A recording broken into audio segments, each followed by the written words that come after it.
Doctor AK Singh और आज फिर हम अपनी RPSC यानी कि Rajasthan public service commission library grade 2 की तैयारी करेंगे। और ये क्या है, आपकी स्पेशल क्लासेस है, थ्योरी क्लासेस चल रही है। मैंने आपको पहले भी कहा था, सिलेबस आपको सबको दे दिया गया है, यानी कि आपको टेलीग्राम चैनल पर मिल गया। थ्योरी क्लासेस सारी की सारी एक तरह से 5 यूनिट में बटी हुई हैं, ठीक है। और कहीं ना कहीं जो जनरल पेपर है वो आपका एक तरह से वो भी 5 यूनिट में बटा हुआ है।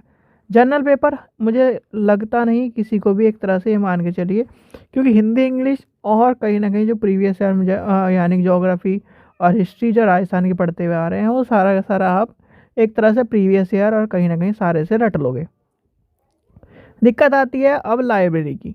लाइब्रेरी में क्या है, सारी की सारी आपको यूनिट पता होनी चाहिए, थ्योरी का पता होना चाहिए कि किस तरह से क्वेश्चन पूछा जा रहा है। और कहीं ना कहीं चीज़ें क्या मैंने आपको बताई थी, पहले थ्योरी क्लासेस करेंगे, प्रैक्टिस सेट करेंगे, और कहीं ना कहीं आपके मॉक टेस्ट इन और प्रीवियस ईयर, ये 3 चीज़ कराई जाएगी। और प्रीवियस ईयर आपको मैं जो इसका प्रीवियस ईयर का क्वेश्चन पेपर है वो आपको करा दूंगा, और उसका PDF भी आपको क्या है टेलीग्राम चैनल पर मिल जाएगा। तो आप क्या करें, वहाँ से निकाल लेना, ठीक है बच्चों। और सबसे पहले आपको क्या करना है, चैनल को सब्सक्राइब करके रखना है, यानी कि आपको चैनल को क्या करना है, यूट्यूब चैनल को सब्सक्राइब करना है, टेलीग्राम चैनल को ज्वाइन करके रखना है, जिससे जितने भी PDF हैं, यानी कि PDF है, सारे आपको क्या मिले, आपको टेलीग्राम चैनल पर मिल जाए।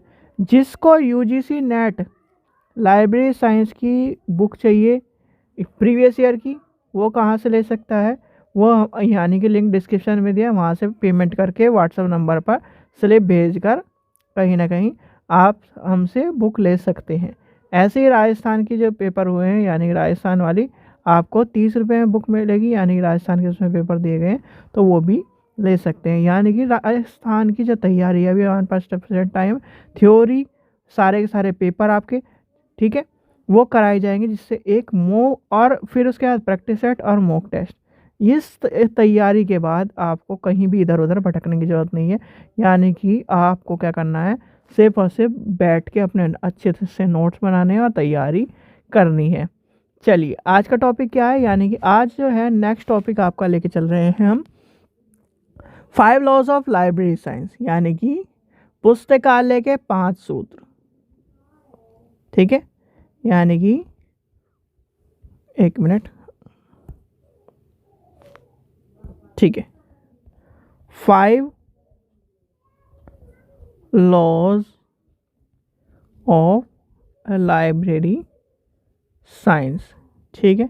अब आप सोचोगे कि एक यूनिट आपने स्किप, यानी कि एक टॉपिक स्किप मार दिया। अभी मैं स्किप नहीं मारा है, मैं उसको इसलिए अभी नहीं करा रहा हूँ, यानी कि एक जो सेकंड टॉपिक था वो इसलिए नहीं करा रहा हूँ, क्योंकि जो इसके जो फर्स्ट यूनिट में जो 5 से 6 यूनिट हैं, वो यूनिट बोल रहा हूँ, टॉपिक्स हैं, तो कहीं ना कहीं उन टॉपिकों के बाद वो टॉपिक कराया जाएगा, यानी कि सारे आपको चीज़ें पता चल जाएंगी कि डेवलपमेंट में क्या क्या, वो सारी चीज़ें मैं इंटरकनेक्टेड करके आपको बताऊंगा।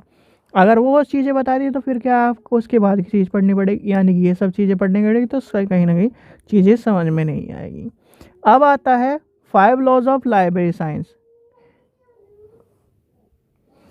चलिए तो 5 लॉज ऑफ लाइब्रेरी साइंस के बारे में जानते हैं। सबसे पहले आपको 5 लॉज ऑफ लाइब्रेरी साइंस का जो प्रवर्तक माने जाते हैं, यानी कि एक तरह से इंडियन, यानी कि भारत में ग्रंथालय विज्ञान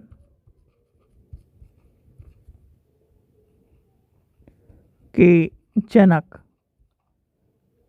यानी कि सबसे ज़्यादा क्वेश्चन पूछा गया क्वेश्चन है ये, जनक कौन है, तो वो है आपके डॉक्टर रंगनाथन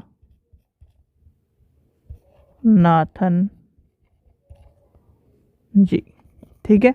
और इनका नाम आपसे कई बार पूछा गया है, यानी कि आपसे क्या पूछा जाता है, आपसे एक मिनट, हाँ, आपसे क्या पूछा जाता है, इनका पूरा नाम।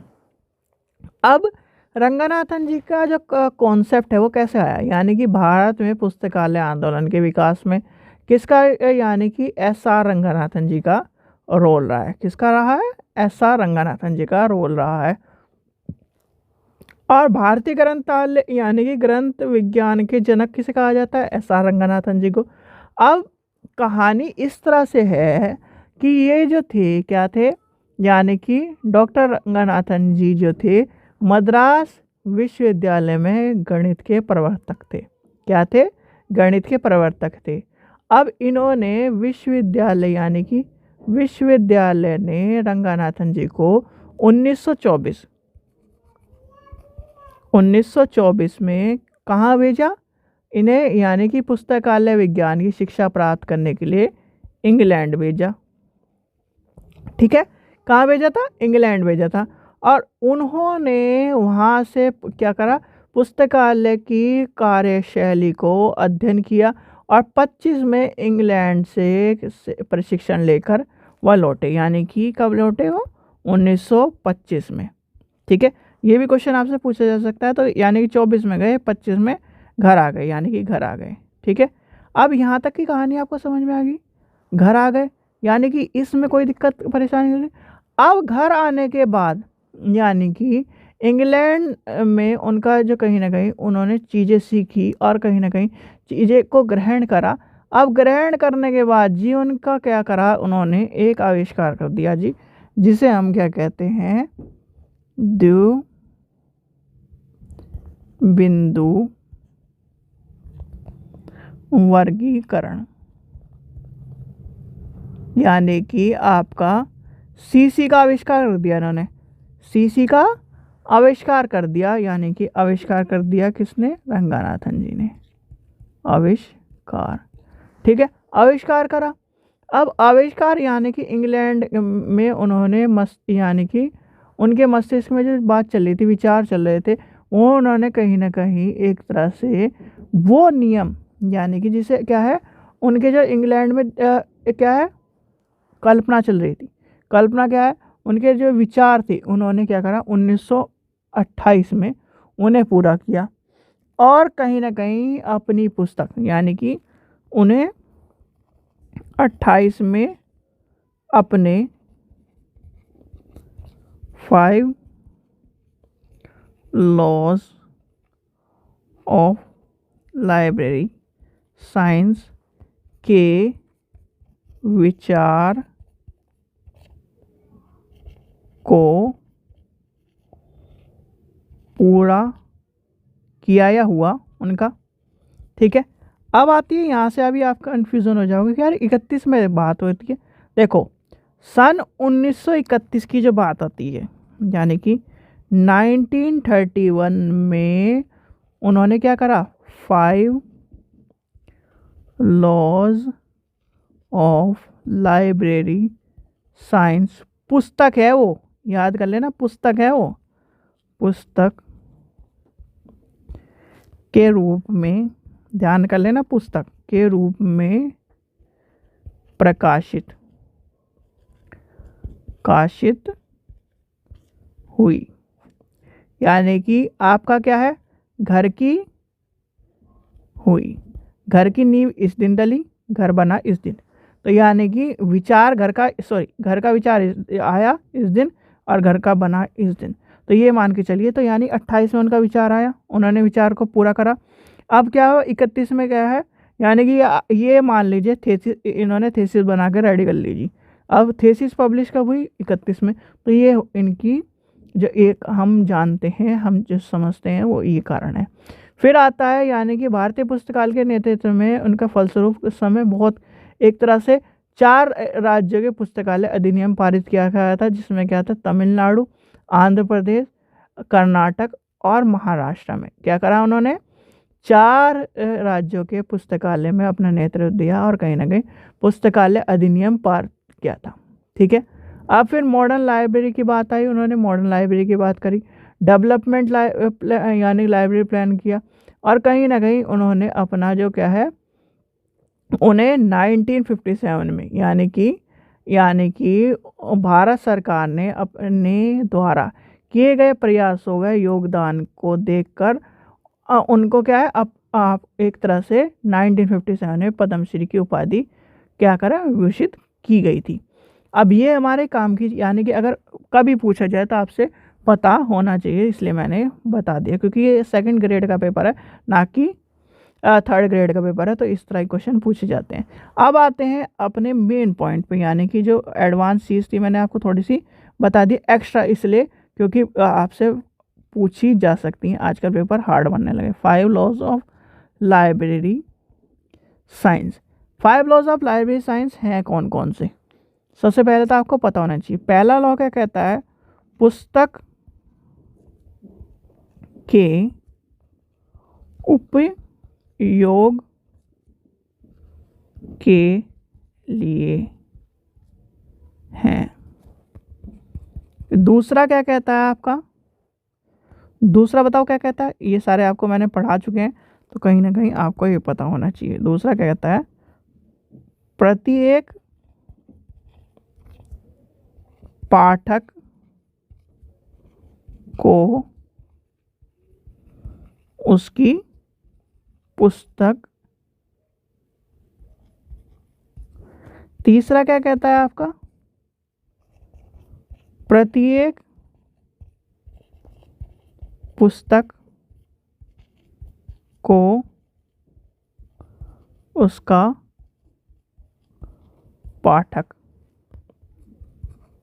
चौथा क्या कहता है आपको, चौथा कहता है पाठकों का समय बचाए। और पांचवा क्या कहता है, पुस्तकालय एक वर्धनशील संस्था है। कालय एक वर्धनशील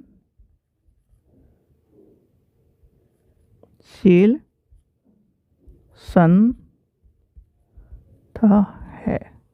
ठीक है, ये कहीं ना कहीं कहा जाता है, यानी कि ये आपके सामने चीज़ें आती हैं। ठीक है, एक मिनट होल्ड करिए, थोड़ा टैबलेट सही कर लो। अच्छा, अब यहाँ तक की कहानी आपको समझ में आ गई। अब बच्चे कहेंगे बस इससे आगे कुछ है नहीं भैया, इसके अंदर भी बहुत सारी चीज़ें हैं। सबसे पहले हम लेके चलते हैं अपना 5 लॉज ऑफ लाइब्रेरी साइंस का पहला नियम। ठीक है, अब पहला नियम क्या कह रहा है, यानी कि पुस्तकें उपयोग के लिए हैं, यानी कि पुस्तकें उपयोग के लिए। अच्छा, एक चीज़ और, शायद मैंने हिंदी में लिखा, चलो यहाँ लिख दूंगा मैं,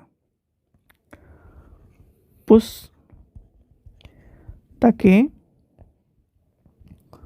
उपयोग के लिए हैं, यानी कि बुक्स आर फॉर यूज। अब ये समझ में आ गया, यानी हिंदी में, इंग्लिश में भी समझ लीजिए, क्योंकि इंग्लिश में बहुत सारी चीज़ें आपको लिखनी पड़ेंगी। अब इसके अंदर क्या क्या चीज़ें आती हैं, सबसे पहले मैं लिख देता हूँ फिर आपको एक्सप्लेन कर दूँ। सबसे पहले आती है आपकी लाइब्रेरी लोकेशन। ठीक है, यानी कि पुस्तकालय की स्थिति। ठीक है, दूसरा क्या है, दूसरा है आपका मुक्त प्रवेश प्रणाली। ठीक है, जिसे कहते हैं ओपन एक्सेस सिस्टम। ठीक है, फिर क्या आएगा आपका, फिर आता है लाइब्रेरी ओपनिंग आवर, यानी कि पुस्तकालय का खुलने का समय। अब आप यहाँ पर समय देखते ही बच्चे क्या कर देंगे, अगर आपसे पूछे पुस्तकालय के यानी कि खुलने का समय किस में आएगा, तो बच्चे कर देंगे 4th लॉ में कर देंगे, पर नहीं, फोर्थ लॉ नहीं है, ये आपका फर्स्ट लॉ ही है, यानी कि लाइब्रेरी ओपनिंग आवर। ठीक है, चलिए आगे देखते हैं, यानी कि आगे क्या है। फिर आता है आपका बुक सिलेक्शन। आप कहीं ना कहीं किसी भी सुपरमार्केट में जाते हो तो आप क्या करते हो, सामान खुद चुनते हो कि नहीं, वही कहानी यहाँ पर आ जाएगी, पुस्तकों का चयन। ठीक है, फिर क्या आएगा आपका, पुस्तकालय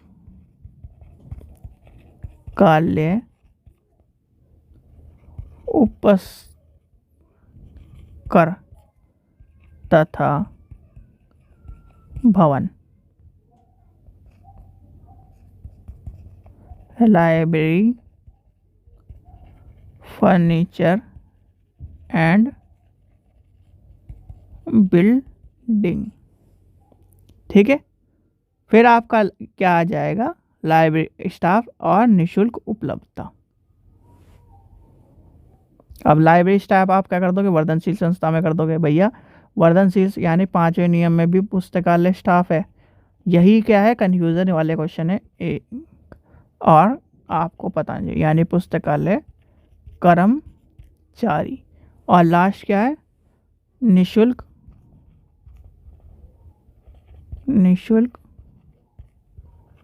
उपलब्धता। ठीक है, अब आते हैं इसके पॉइंटों पे। सबसे पहला क्या आता है, सबसे पहला आपका आ जाता है क्या, पुस्तकालय की लोकेशन।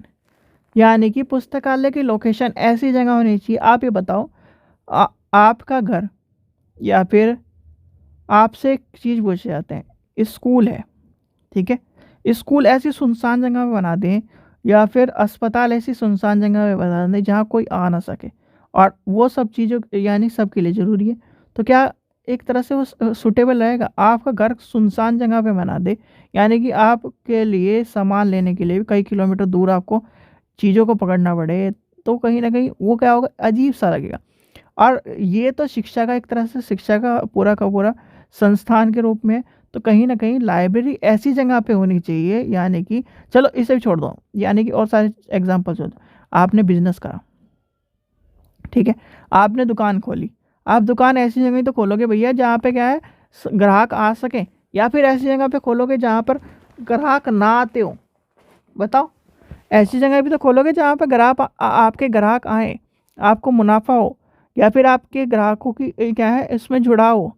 तो कहीं ना कहीं पुस्तकालय का जहाँ हम लोकेशन देखते हैं, जैसे ये पूरा का पूरा शहर है, तो लोकेशन में ऐसी जगह देखते हैं जहाँ व्यस्त हो, जैसे ये बीच है, या फिर यहाँ पर सारी चीज़ें यहाँ पर खोलेंगे, तो ये सब चीज़ें देख कर ही हम पुस्तकालय का क्या करते हैं, पुस्तकालय यानी कि ऐसी जगह, यानी कि शहर के केंद्र में खोला जाता है, शहर की ऐसी जगह खोला जाता है जहाँ सभी व्यक्ति आते हों, परमानेंटली वहाँ से गुजरते हों, सर यानी कि शहर का दिल माना जाता हो, तो ऐसी जगह क्या होता है, पुस्तकालय को क्या करा जाता है, खोला जाता है। फिर आता है मुक्त प्रवेश प्रणाली। अब मुक्त प्रवेश प्रणाली क्या कहती है, मुक्त प्रवेश प्रणाली में क्या कहते हैं, पाठक अपने यानी कि अपने आप पुस्तकों तक पहुँचे, कोई भी उसका रुकावट ना आए, अलमारी खुली हो जिससे पाठक क्या हो, अपनी पसंदीदा पुस्तक को क्या करे, चुने। जैसे आप क्या करते हो, सुपरमार्केट में जाते हो, यानी कि सब चीज़ें ऐसी रखी रहती हैं, आपको जो चीज़ चाहिए उठाओ, अपने क्या कार्ट यानी बास्केट में डालो, उसका बिल कटाओ, ले लो। ऐसे क्या है, ओपन बुक एक्सेस, यानी कि क्या है, जो बुक चाहिए आपको, गए मुझे ये बुक चाहिए, ये नहीं कि मुझे ये बुक चाहिए लिख के देना पड़ रहा है, टाइम वेस्ट हो रहा है, वो नहीं, गए अच्छा ये निकाली, पढ़ा, रखी, या फिर क्या है उसे इशू कराई और कर ली। तो आपके क्या है, जब आप क्या कर रहे हो, जहाँ 5 मिनट लग रहे हैं वहाँ 1 मिनट में आपका काम हो रहा है, तो क्या है, समय बच रहा है, पुस्तक यानी कि बच्चा अपनी मर्जी से पुस्तक भी चुन रहा है और सब चीज़ें चुन रहा है, क्या है उसमें कहीं ना कहीं ज्ञान की वृद्धि होने का ज़्यादा चांस रहता है। और जब हम अपनी पसंद की पुस्तक अपने हिसाब से चुनते हैं, तो कहीं ना कहीं हमें चीज़ों को ग्रहण करने का ज़्यादा अवसर मिलता है। फिर आता है पुस्तकालय का खुले होने का समय, यानी कि लाइब्रेरी आवर्स। भैया देखो, लाइब्रेरी आवर्स, देखो शिक्षा ग्रहण करने का कोई समय नहीं होता, चाहे वो रात हो, चाहे दिन हो, चाहे कोई भी टाइम हो, यानी कि ठीक है, शिक्षा आप कभी भी कहीं भी ग्रहण कर सकते हो, चाहे सुबह हो चाहे शाम हो। वैसे तो ये कहा जाता है एक्सपर्ट्स के, लाइब्रेरी एक्सपर्ट्स के माध्यम से, या फिर मैं भी उस चीज़ को एक तरह से मानता हूँ कि भैया लाइब्रेरी होनी चाहिए ऐसी जो 24 घंटे खुले। ठीक है, क्या है, लाइब्रेरी ऐसी होनी चाहिए जो 24 घंटे खुले, जिसको रात को पढ़ना है रात को पढ़ो, जिसको दिन में पढ़ना है दिन में पढ़ो। पर कहीं ना कहीं लाइब्रेरी आवर्स में, ओपनिंग आवर्स में ये कहा जाता है लाइब्रेरी ऐसे वक्त पे, जैसे कि मान लीजिए सुबह खुलनी चाहिए, बिल्कुल सुबह, यानी कि 6-7 बजे तक खुल जानी चाहिए, और रात को क्या है 12 बजे तक, क्या है यानी कि 10-12 बजे तक के आसपास बंद होनी चाहिए, ये कहा जाता है। जिसमें सबसे ज़्यादा क्या है, पुस्तकालय के जो बालक है, यानी कि जो बच्चे हैं, वो कहीं ना कहीं उसको कन्वीनियंट हो, रात को अगर रात को क्या है उपलब्धता हो, रात को अगर खोल सकें, तो लाइब्रेरी पुस्तकालय यानी कि रात भर खुले रहने चाहिए। यानी कि लाइब्रेरी का जो नियम कहता है, लाइब्रेरी के नियम में एक चीज़ की बात कही जाती है कि लाइब्रेरी 24/7/360 डिग्री, सॉरी 365 डेज खुली होनी चाहिए। ये है पुस्तकालय का नियम। पर पुस्तकालय के नियम हमारे यहाँ या फिर कहीं भी चले जाओ, आपको अटपटे ही मिलेंगे, क्योंकि 365 डेज कोई भी पुस्तकालय खुलता नहीं है आजकल। मैंने तो देखा नहीं, और अगर किसी ने देखा, बाहर के हैं, जैसे बाहर एक कंट्री ऐसी है कि वहाँ पर ये कहा जाता है कि जो क्या है चोर है, वो शिक्षा को ग्रहण नहीं करेगा, और जो शिक्षा यानी कि शिक्षा को ग्रहण करेगा वो चोर नहीं होगा। तो इसलिए कहीं ना कहीं जो किताबें होती है ना, वहाँ पर बिकती रोड पे हैं, पर क्या है वहाँ पर खुले में ऐसे ही रख के चले जाते हैं लोग बाग। कहा जाता है कि वहाँ किताबें कोई भी चोरी नहीं करता, और ऐसी ही रखी मिलेगी। कंट्री का नाम तो मुझे भी याद नहीं आ रहा, पर हाँ ऐसी एक जगह है। ठीक है, तो इसका मतलब ये है कि पुस्तकालय अपने इंडिया में तो पता नहीं, उसे भी रद्दी बेच के चूरन बेच के खा जाएंगे। ठीक है, क्योंकि शिक्षा का और कहीं ना कहीं चोर का और कहीं ना कहीं भुखमरी का अलग अलग ताल्लुक होता है। फिर आता है बुक सिलेक्शन, यानी कि अब जो ओपन बुक एक्सेस वाली का बात थी, और जब पुस्तकालय की हम बुक सिलेक्शन की बात करते हैं, यानी कि पुस्तकालय अध्यक्ष को पुस्तकों का चयन सोच समझ के करना चाहिए। क्यों भाई? अब एक बात बताओ, ये है आपका लाइब्रेरी, इसमें आईएएस की तैयारी करने वाले पड़े हुए हैं, पीसीएस की तैयारी करने वाले भी हैं, यूजीसी नेट की तैयारी करने वाले भी हैं, और टीचिंग एग्जाम की तैयारी करने वाले भी हैं, और हमारे लाइब्रेरियन भाई भी हैं। ठीक है, अब इन सब में कॉमन क्या है? क्या है? नॉर्मल पेपर्स, जीकेस पेपर, यानी कि आपके सारे के सारे जर्नल्स, जो कहीं ना कहीं करंट से रिलेटेड चीज़ें हैं, उसको भी क्या है, यानी कि बुक सिलेक्शन का मतलब ये है कि बुक सिलेक्शन ऐसी होनी चाहिए कि किताबें ऐसी होनी चाहिए जो सभी के लिए उपयोगी हो। यानी कि एक जैसे मान के चलते हैं, हम क्या कहते हैं, रोटी हर व्यक्ति खाता है। क्या कहते हैं? रोटी हर व्यक्ति खाता है, तो इसलिए रोटी बनती है घर में। कोई चावल, जिसके घर में चावल खाए जाते होंगे, वो उसके यहाँ चावल बनते होंगे रोज। यानी कि एक सिंगल आदमी के लिए क्या बनाना, इस तरह की बातें भी हमारे घर में या फिर सबके घर में होती हैं कि भाई एक एक अकेले आदमी के लिए क्या बनाना, भाई ये खा लियो आज तो। इस तरह की बातें आपने सुनने को मिली होगी। तो कहीं ना कहीं वही सिस्टम क्या है लाइब्रेरी में भी है, कि भैया एक आदमी के लिए, वैसे तो पुस्तकालय के नियम में क्या कहता है, हर व्यक्ति क्या है, समान है, और हर व्यक्ति की नीड पूरी होनी चाहिए। पर पुस्तकालय के नियम में कहीं ना कहीं सबसे पहले प्रेफरेंस दी जाती है बुक सिलेक्शन में सभी व्यक्तियों के लिए जो पुस्तकें उपयोग में लाई जा सकें। चलिए आगे चलते हैं। फिर आता है पुस्तकालय, यानी कि उसके भवन और फर्नीचर की बात। भैया पुस्तकालय के भवन में ऐसा भवन होना चाहिए ना, उसमें यानी ठंडियों में ठंडी ना लगे और गर्मियों में बच्चे को गर्मी ना लगे। यानी कि आपने देखा होगा कि आप कहीं ना कहीं, जैसे आप बैठे हो, तो आपकी सीट ऐसी होनी चाहिए, बिल्कुल ऐसी कि आपको पेनफुल ना हो। दूसरा क्या है, आप क्या हो, आपको सारी सुविधा आराम से मिले, जिससे क्या हो, आपका माइंड डिस्टर्ब ना हो, और कहीं ना कहीं खटपट खटपट ऐसी जगह, लाइब्रेरी ऐसी जगह भी ना होनी चाहिए हाँ, कि जहाँ पर क्या हो, इंडस्ट्रियल एरिया हो। इंडस्ट्रियल एरिया के पास लाइब्रेरी नहीं बनाई जाती। ठीक है, आपने देखा होगा इंडस्ट्रियल एरिया के पास लाइब्रेरी नहीं बनाई जाती। ठीक है, तो इस चीज़ का भी ध्यान रखना है। अब आता है लास्ट, आता है लाइब्रेरी के कर्मचारी यानी कि पुस्तकालय कर्मचारी। ये पहला ही नियम चल रहा है आपका अभी। पुस्तकालय का कर्मचारी पुस्तकों या पाठकों के बीच में एक तरह से ऐसा संबंध होना चाहिए जैसे दोस्त का। अच्छा, अरे सोहन कौन सी किताब चाहिए? सर मुझे ये वाली किताब चाहिए। अच्छा, वहाँ रखी है, वो निकाल, वहाँ से निकाल ला। आपसे कोई बच्चा है आपके, सर मुझे इस तरह का टॉपिक है, मेरा ये टॉपिक है, मुझे मेरी हेल्प कर दो। अच्छा, अच्छा, मैंने एक चीज़ बताई थी, DSSB में तैयारी करवाई थी, और तो ये टॉपिक मैंने बताया था आरपीएससी में भी, जब क्या है फर्स्ट ग्रेड में तैयारी कर रहा था, तब भी मैंने बताया था, पर उसमें बच्चे कहीं ना कहीं इंटरेस्ट नहीं ले रहे थे और कहीं ना कहीं बच्चे भी कम थे, तो इसलिए कहीं ना कहीं तैयारी को बीच में छोड़ी।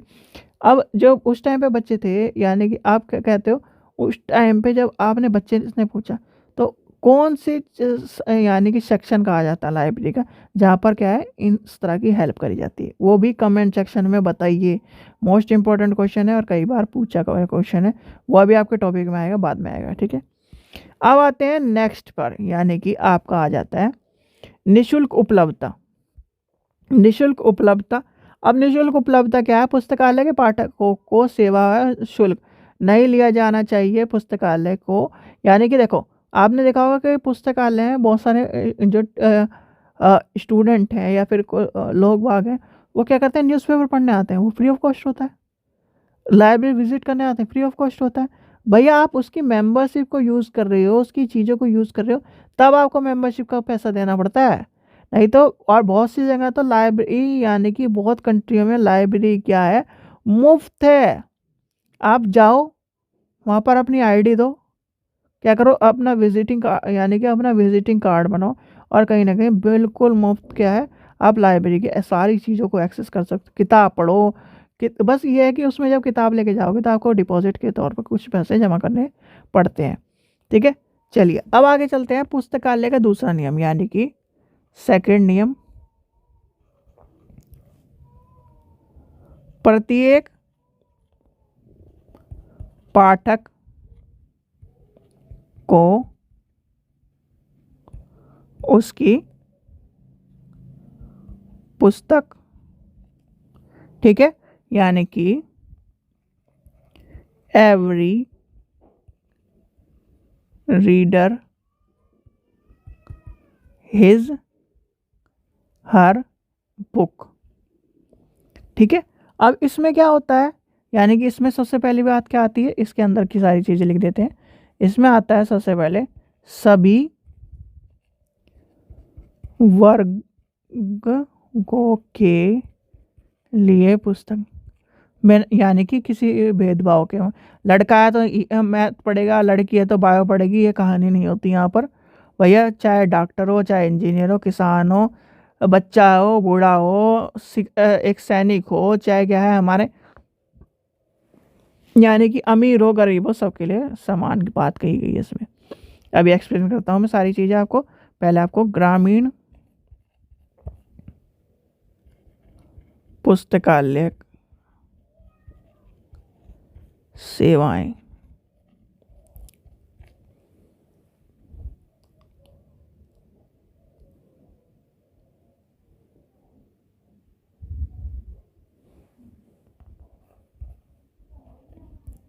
प्रौढ़ तथा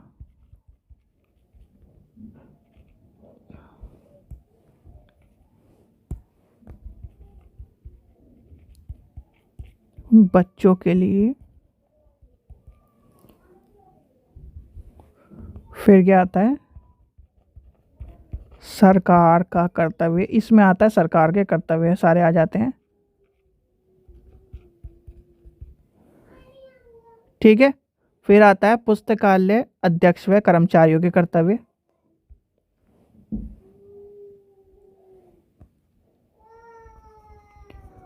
पुस्तकालय अध्यक्ष व कर्मचारियों के कर्तव्य। ठीक है, और आगे आगे आता है पाठक के कर्तव्य। ठीक है, तो ये आपके क्या है आते हैं इसमें, यानी इसके बाद आ जाएगा तृतीय स्रोत।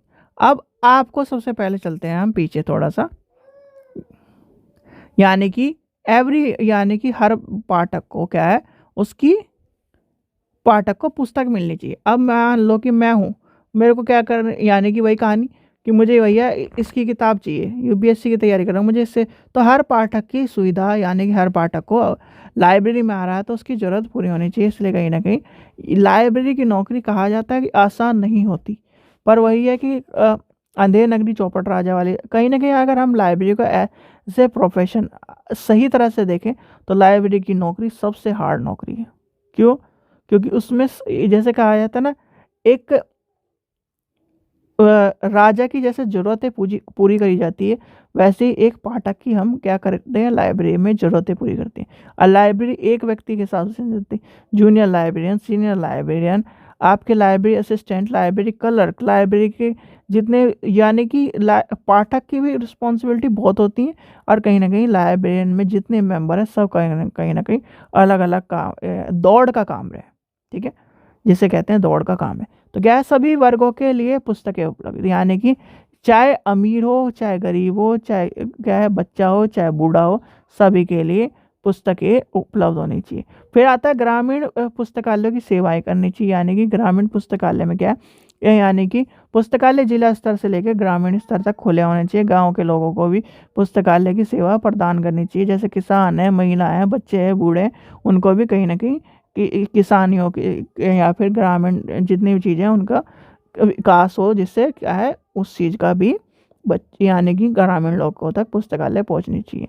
फिर आता है प्रौढ़ एवं बच्चों के लिए, यानी कि जो स्कूल नहीं जा रहे, जो कहीं ना कहीं शिक्षा के से वंचित है, उनको भी कहीं ना कहीं शिक्षा का अधिकार। इसलिए कहा जाता है जो लाइब्रेरियन है वो एक एज ए टीचर भी है, लाइब्रेरी एज ए क्लर्क भी है, लाइब्रेरी एज ए कहना लाइब्रेरियन भी है, लाइब्रेरी एज ए सुपरविजन भी है, लाइब्रेरियन, यानी कि लाइब्रेरियन की कोई कास्ट नहीं है, लाइब्रेरियन कोई जाति नहीं है, लाइब्रेरी किसी वर्ग में नहीं आता, लाइब्रेरियन की यानी कि कोई भी कैटेगरी आप डिसाइड कर सकते हो। भाई एक क्लर्क भी है वो, लाइब्रेरी एक टीचर भी है, लाइब्रेरियन क्या है, लाइब्रेरियन भी है, और लाइब्रेरियन क्या है, एक क्या है गाइडेंस एंड काउंसलिंग वाला व्यक्ति भी है, जो क्या करता है काउंसलिंग करता है, भैया इसे नहीं, इसे पढ़ किताब को, जिसमें तेरी सारी चीज़ें मिलेगी, इस तरह कहा जाता है अगर आप क्या करो अच्छी लाइब्रेरी में जाओ। ठीक है, फिर आता है सरकार के कर्तव्य। सरकार के कर्तव्य क्या है, यानी कि योगदान करे, लाइब्रेरी का क्या है अधिनियम को पास करे, लाइब्रेरी में क्या है धन की व्यवस्था करे, नए नए पुस्तकालय खोलने के लिए उसके पास एक तरह से नेटवर्क को व्यवस्थित करे, और कहीं ना कहीं पुस्तकालय की मदद करी जाए, तो ये आ जाएगा आपका इसमें। ठीक है, फिर आता है पुस्तकालय अध्यक्ष व कर्मचारियों के कर्तव्य। पुस्तकालय अध्यक्ष और कर्मचारियों के कर्तव्य क्या है, वो पुस्तकों को चयन करते समय अपने पाठकों को की पसंद व ज़रूरतों को ध्यान में रख के करें। दूसरा क्या है, समय समय पर पुस्तकालय कर्मचारी को अपने पाठकों की यानी कीमती सुझाव को लेना चाहिए। जैसे कि मान के चलिए आप कहते हैं ना फीडबैक, भैया फीडबैक इसलिए लिया जाता है, जैसे आप रेस्टोरेंट में गए या फिर आप कहीं ना कहीं या किसी चीज़ अच्छे रेस्टोरेंट में, या फिर आपने ऑनलाइन मंगाया तो उसमें आता है फीडबैक। फीडबैक किस लिए, भाई देखो फीडबैक लिया इसलिए जाता है, किसी भी आपने चीज़ मंगाई तो उसमें फीडबैक कि नहीं ये चीज़ आपको ऐड करनी चाहिए, तो आप देखोगे कि बहुत सारी जो कंपनियां हैं वो उस चीज़ को ऑब्जर्व करती हैं, उस फीडबैक को लेती हैं, और कहीं ना कहीं जब अपना अगली बार प्रोडक्ट बनाती हैं या फिर बेचती हैं तो उस चीज़ को ऐड करती हैं। तो वही फीडबैक आपके क्या है कर्मचारी और क्या है पुस्तकालय अध्यक्ष के कर्तव्य में आता है। फिर आता है पाठक के कर्तव्य क्या है, पाठक के कर्तव्य ये हैं कि पुस्तकालय को अपना घर की तरह माने। क्या है, पुस्तकालय को अपने घर की तरह माने, साफ सफाई रखें, किताबें चोरी ना करें, पन्ने फाड़े ना, शोरगुल ना करें, और कहीं ना कहीं पुस्तकालय को एक क्या है शिक्षा संस्थान के तौर पर एक क्या है अपने घर की तरह से अपने एक क्या है दूसरा सॉरी एक माना जाता है कि अपने एक हिस्सा मान के चलें। तो ये कहीं ना कहीं पाठक के कर्तव्य बैठते हैं। अब आते हैं पुस्तकालय के तीसरे नियम पर, यानी कि पुस्तकालय का तीसरा नियम क्या कहता है हमारा, एवरी बुक इट्स रीडर, यानी कि प्रत्येक पुस्तक को उसका पाठक मिले। तो क्या होगा, प्रत्येक पुस्तक को उसका पाठक मिले। अब इसमें क्या आ जाएगा, मुक्त प्रवेश, सबसे पहले आ जाएगी मुक्त प्रवेश। अब क्या था, ओपन एक्सेस बुक की बात हो रही थी, अब आ जाता है प्रवेश की बात आ जाएगी, प्रवेश प्रणाली। ये नहीं कि रोक टोक हो कि क्या नाम ये है वाला और ये करो वो करो, तो क्या है मुक्त प्रवेश। फिर आता है वर्गीकरण, वर्गीकरण। और हाँ, अगर आपको लगे कि मुझे क्या है नोट्स भी लेने हैं, या तो आप इग्नू की बुक से पढ़ लो, ठीक है। देखो मैं सिंपल वे में चलता हूँ भैया, मैं भी कभी ना कभी स्टूडेंट रहा हूँ, मैं भी कभी ना कभी उस दौर से गुजरा हूँ, मैं भी कभी ना कभी क्या है तैयारी करी है, और मैंने भी कभी कभी ना कभी नोट्स के लिए या इन चीज़ों के लिए मैं भी भटका हूँ, मैं भी क्या इस चीज़ के लिए भटका हूँ। तो भैया मैं तो सीधे कहता हूँ, मेरे को और की तरह छुपाना नहीं आता, या फिर ये नहीं कहता, मैं आपको सीधे कह रहा हूँ। मैं आपको जो नोट्स यानी कि ये पढ़ा रहा हूँ, आपको मैं बताता हूँ, या तो आप इग्नू की किताब से पढ़ लो, अगर आपको क्या है थोड़ा सा और डिटेल पढ़ना है, या फिर आपको क्या है इनके अलावा, वैसे तो इससे के अलावा ज़रूरत पड़ेगी नहीं आपको, या फिर आप क्या करो इग्नू यानी हिंदी मीडियम वाले तो यूपी राष्ट्रीय टंडन ओपन यूनिवर्सिटी किताब से पढ़ लो, या फिर वर्धमान की पढ़ लो। इन तीन किताब इंग्लिश वाले स्टूडेंटों के लिए बेस्ट बुक है, बेस्ट जिसे कहते हैं ना बेस्ट सुपर बेस्ट, वो बुक है, ठीक है। हिंदी वालों के लिए दोनों बुक है, सबसे पहले आप इसको प्रेफरेंस करिए, फिर इसके बाद इसको वर्धमान की यूनिवर्सिटी की, और ओपनली आपको मिल जाएंगी, यानी कि ओपनली आपको क्या है ओपन एक्सेस है, स्टडी मटेरियल मिल जाएगा, वहाँ से पढ़ लीजिए, ठीक है बच्चों।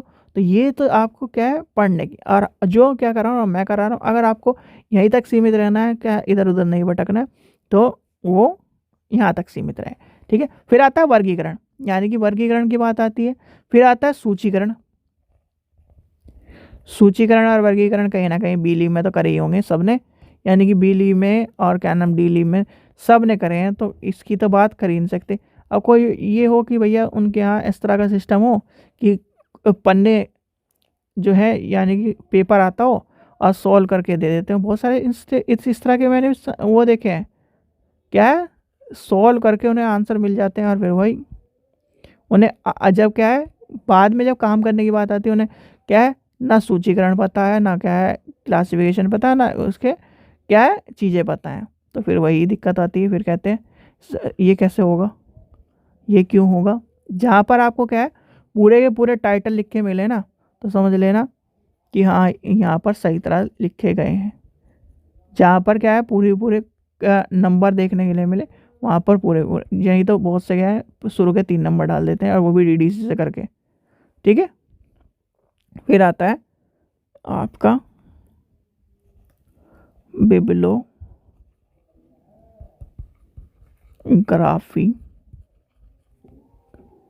एंड इंडेक्सिंग, ठीक है। अब आते हैं पीछे हम, ठीक है।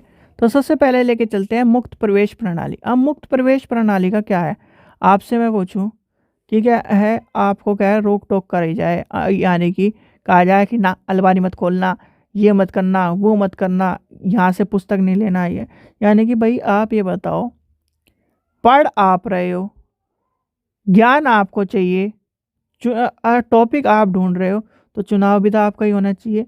भाई आप चले गए सुपरमार्केट में, चले गए चीनी लेनी है, 10 तरह की चीनी रखी है, आपने कहा है चीनी चाहिए, वो एक ठाके दे देगा आपको, पर आपका क्या है आपको चीनी लेनी है, तो क्या है आप प्राइस देखोगे, क्वालिटी देखोगे, सब चीज़ देख के तभी तो एक चीज़ ठाओगे, तो क्या है इस चीज़ का भी ध्यान रखना।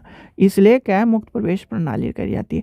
वर्गीकरण यानी क्लासिफिकेशन, यानी कि पुस्तकें खरीदने के बाद उसका वर्गीकरण किया जाता है, जिससे पुस्तकों का वर्ग के अनुसार अलमारी में लगाया जा सके। अब वर्गीकरण का सीधे सीधे बात मान के चलो, हिंदी की बुक सारी एक अलमारी में घुसा दी, सबसे आसान तरीका। लाइब्रेरी के बाद अगर आपको कुछ चीज़ समझ में ना आए, और आपके सामने क्या है ढू जिसे कहते हैं, जैसे हमने आपको एक वीडियो बनाई थी जब मैं कॉलेज में गया था, फार्मेसी के डिपार्टमेंट में हमारे फार्मेसी के डिपार्टमेंट हो रहा था, तो वहाँ पर क्या था आपको मैंने दिखाया था ना, तो उसमें कैसा था बिल्कुल सारी की सारी ऐसी पड़ी थी किताब, और सर क्या थे नंबर डाल रहे थे, वही ऐसे क्या है, अगर आपको कुछ भी समझ में ना है, कुछ भी समझ में ना है, तो आपका क्या करना है, हिंदी की सारी किताब एक जगह एक अलमारी में रख देनी है, मैथ की एक जगह, इंग्लिश की एक जगह, साइंस की एक जगह, आर्ट्स की यानी कि ज्योग्राफी की एक जगह, साइकोलॉजी की एक जगह, इस तरह से वर्गीकरण करा जा सकता है। ठीक है, ये सबसे आसान तरीका है। पर वही अगर वर्गीकरण वैसे करना है तो आपको जो हमारे 10 सिस्टम बटे हुए हैं उसके हिसाब से वर्गीकरण किया जा सकता है। फिर आता है सूचीकरण यानी कैटलॉग, यानी कि सूचीकरण के बाद, यानी कि सूचीकरण वर्गीकरण के बाद किया जाता है। और पुस्तकालय के एक तरह से क्या करता है, पाठक के और लेखक के और कहीं ना कहीं विषय के उसे एक तरह से क्या आइडेंटिफिकेशन प्रोवाइड करा दी जाती है। भैया ये तेरी पहचान है और तू इसके हिसाब से कहीं ना कहीं जानी जाएगी। ये क्या है, आइडेंटिफिकेशन। जैसे क्या है, आपका क्या है, आधार कार्ड बन गया, आपका क्या है, एक पैन कार्ड बन गया, आपका क्या है, एक आईडी बन गई कि जी ये नंबर है, इस नाम से जाना जाएगा। ये तो वो कहीं ना कहीं चीज़ है। अब आता है संदर्भ सेवा। रेफरेंस सेवा क्या होती है? रेफरेंस सेवा आपको सबको पता है। रेफरेंस सेवा यानी कि संदर्भ सेवा का कार्य एक पाठक को सही समय पर उसकी पसंद की पुस्तक के साथ मिलाना है। वह पुस्तक उसके सही पाठक के पास पहुंचनी चाहिए। सही यानी कर्मचारियों का कर्तव्य है उसकी पुस्तक, यानी कि जैसे दो दिलों का मिलन होता है उस तरह से क्या है, पुस्तक और पाठक का मिलन होता है। अगर उन दोनों को ना मिलाया जाए तो वो कहीं ना कहीं बिछड़े रहते हैं, और बिछड़े रहने का मतलब ये है दिल टूट जाना, वही कहानी हो जाती है। फिर आता है प्रदर्शनी। आप ये बताओ, आपने दुकानें देखी है? देखिए, दुकान में जितनी चीज़ आपको अंदर मिलेगी उससे ज़्यादा चीज़ें आपको बाहर रखी मिलेगी। कोल्ड ड्रिंक का फ्रिज बाहर रखा मिलेगा, ठीक है। अब चिप्स का पैकेट बाहर लटका मिलता है, ठीक है। अब जैसे मान के चलिए केक की दुकान है, तो केक में भाई अंदर रखो क्या है, पर वो प्रदर्शनी के लिए वो गिलास वाले उसमें केक लगाए रखता है। और उसे क्या है, आप उसके सामने को निकलोगे, यानी कि उसके सामने जैसे ही आपकी शॉप के सामने से निकलोगे आपको केक दिखाई देंगे। क्यों? क्योंकि वो प्रदर्शनी करना चाहता है। भैया प्रदर्शनी करोगे तभी तो आपके पास आएगा। अब आपके लाइब्रेरी में प्रदर्शनी क्या होती है, लाइब्रेरी में जैसे घुसोगे, आप जैसे घुसते हो तो वहाँ पर साइड में क्या रखे रहते हैं, जनरल्स रखे रहते हैं। साइड में क्या है, उसके साइड में क्या कहता है, एक न्यूज़पेपर स्टैंड रखा है तो उसमें न्यूज़पेपर लगे रहते हैं। और क्या है, रैक में न्यूज़पेपर लगे रहते हैं, जो क्या है इंपॉर्टेंट पैम्पलेट जो चीज़ें हैं वो बाहर लगी रहती है। तो क्या होता है, लुभावने वाली प्रदर्शनी का मतलब यह है, प्रदर्शनी इसलिए करी जाती है जिससे लुभाव वट रहे और कहीं ना कहीं व्यक्ति क्या है इसमें जुड़ सके। फिर आता है प्रसार सेवा। प्रसार सेवा क्या है, एक्सटेंशन सेवा, और कहीं ना कहीं ये क्या है, चलती फिरती पुस्तकालय के स्थान के अंतर्गत क्या है चीज़ें आती। फिर आती है बिब्लोग्राफी और इंडेक्सिंग। बिब्लोग्राफी और इंडेक्सिंग के बारे में आपको सबको पता है, यानी कि बिब्लोग्राफी और कहीं ना कहीं इंडेक्सिंग सेवा एक तरह से मान के चलिए सभी चीज़ों का एक अलग अलग चीज़ों को प्रदर्शित करती है। इंडेक्सिंग आपको पता है, इंडेक्सिंग हमें क्या है, दिशा प्रदान करने का काम करती है। तो इस चीज़ का आपको पता होना चाहिए। चलिए जी आगे चलते हैं। फिर आता है चौथा नियम, यानी कि fourth law of library science, यानी कि save the time of readers, यानी कि पाठक के समय को बचाता। ठीक है, तो समय को बचाता है तो क्या है, यानी कि इसके अंदर क्या क्या आ जाएंगे, इसके अंदर आ जाएंगे मुक्त प्रवेश प्रणाली, जो हमें ऊपर पढ़ के आए हैं।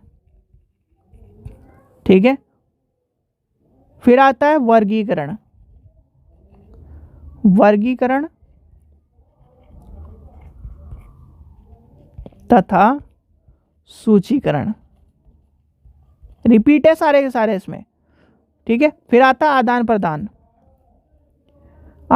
यानी कि ऊपर के दो तो आपको पता है। आदान प्रदान की प्रक्रिया ऐसी होनी चाहिए, देखो यहाँ से मैं क्योंकि ये सबसे इम्पोर्टेंट भी है और कहीं ना कहीं एक ही चीज़ से पूछा जाता है, सेव द टाइम।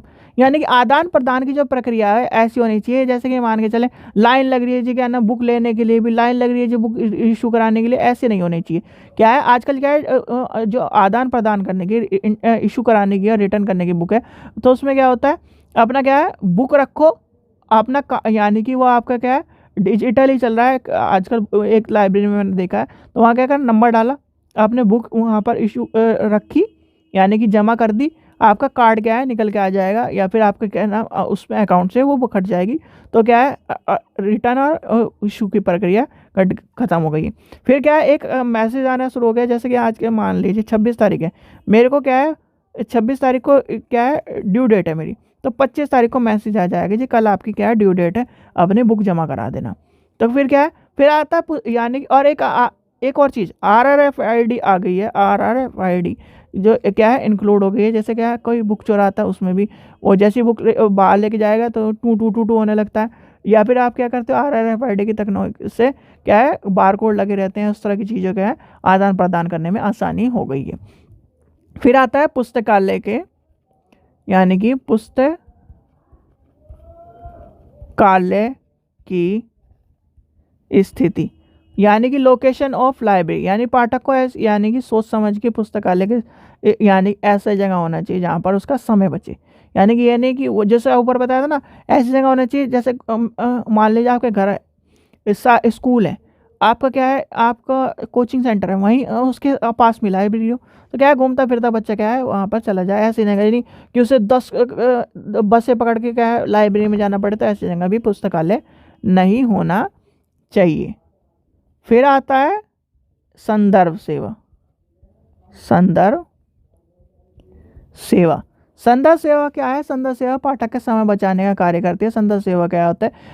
जो विभाग के कर्मचारी होते हैं पाठकों को निर्देश देने का, उनकी सहायता कराने का, उनके बीच में क्या है एक तरह से इधर उधर घूमने से बचाने के लिए संदर्भ सेवा की यानी कि रेफरेंस सर्विस इंक्लूड करी जाती है। फिर आता है डॉक्यूमेंटेशन सेवा, यानी कि इसमें आपके CAS और SDI यानी कि डॉक्यूमेंटेशन सर्विस,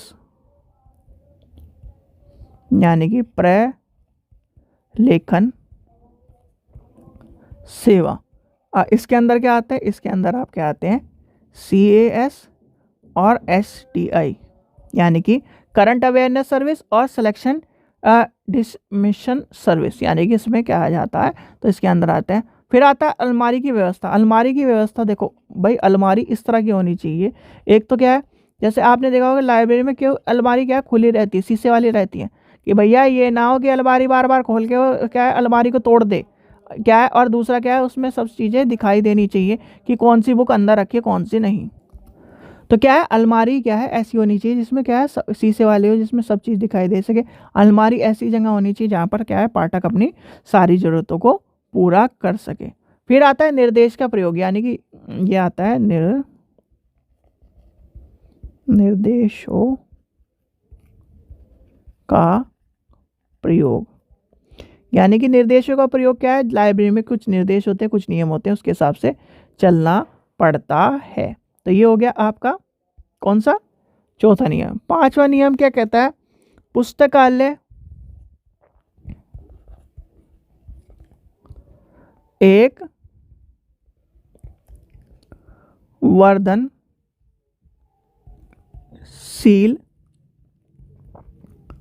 संस्था है, यानी कि library is a growing organisation. और सबसे ज़्यादा क्वेश्चन पूछा जाता है ये, मतलब चौथा और पांचवा तो सिंपल ही आपसे टाइम सेविंग और इसके बारे में पूछ लेते हैं, ठीक है। अब इसमें क्या आता है लिखिए, इसमें आता है पुस्तकालय, यानी कि पुस्तकालय के संग्रह में वृद्धि, ठीक है। फिर आता है पाठक में वृद्धि, यानी कि इसमें सारे के सारे वृद्धि पहुंचानी है हमें।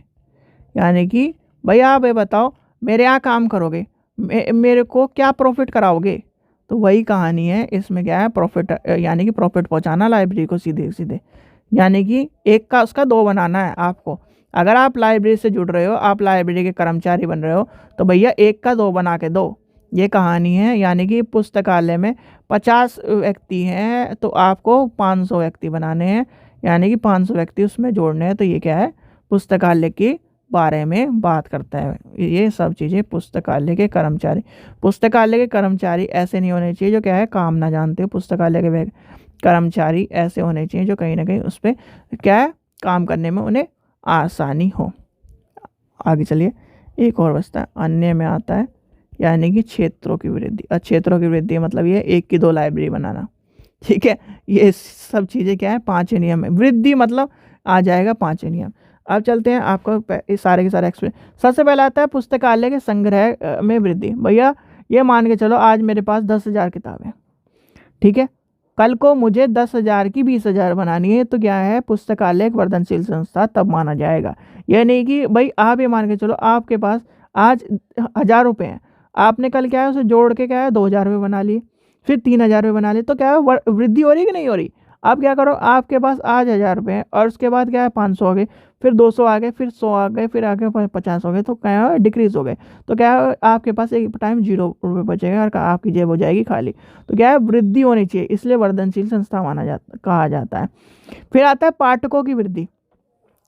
भाई पहले 1 आया, 2 आया, 50 आए, 100 आए, 500 आए। 500 की सीटें तो यानी 500 क्या है कैपेबल है, तो 500 के व्यक्ति को क्या है पुस्तकालय में लाना है। तो यही कहीं ना कहीं पुस्तकालय का कार्य है। अब क्या है 500 से 1,000 हो गए, तो क्या है एक और पुस्तकालय खोल देना। वो क्या है आपका ये वाला नियम कहता है, ये वाला यानी कि ये वाला, ठीक है। पुस्तकालय से क्या है चीज़ें बढ़ाना। या फिर आता है पुस्तकालय का आकार में वृद्धि। आकार में वृद्धि और क्या है क्षेत्र में वृद्धि, वही सब समान है।